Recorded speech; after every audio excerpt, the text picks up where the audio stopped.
अंक अधूरा मूर्तिर रहस्य बहुत दिन पूर्वरु रे भगवान जगन्नाथंक मूर्ति तैयारी करिबा पाई प्रस्तुति चलीथिला।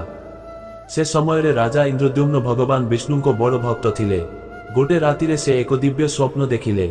स्वप्न रे भगवान विष्णु तांकु कहिले, समुद्र कूलकु गोटे पवित्र काठ भासी आसीबो, सेही काठरु मोर मूर्ति तैयारी हेबो। परदिन सकाळे सेना माने समुद्र कूलरे एक अद्भुत दिव्य काठ देखिले। काठटी अजଣା आलोकरे चमकुथिला। राजा बहुत खुशी हेले एवं सेही काठकु मंदिर को नेबाकु आदेश देले। किंतु आश्चर्यर कथा, अनेक सेना और हाथी मिसी मध्य काठटी को हलाई पारिले नाही। एही समय रे जने वृद्ध साधु सेठाकु आसिले। तांको मुहरे दिव्य तेज थिला। से कहिले, भगवानंकु सत्य भक्ति रे स्मरण करा जाऊ, ताहेले काठटी निजे हालुका होई जिवो। राजा हाथ जोड़ी भगवानंको नाम नेले। हठात काठटी हालुका होईगला एवं लोकमाने सहजरे ताहाकु मंदिर को नहीं गले।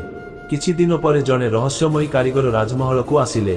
से कहिले, मु एही काठरु मूर्ति तैयारी करिबी, किंतु मोर गोटे शर्त अछि, जेपर्यंत मोर काम शेष हेउनी केही मध्य घरर द्वार खुलिबे नाही।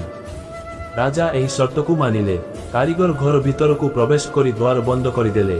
अनेक दिन धरी भीतरु हतौड़ा और छिनीर शब्द सुना जाउथिला।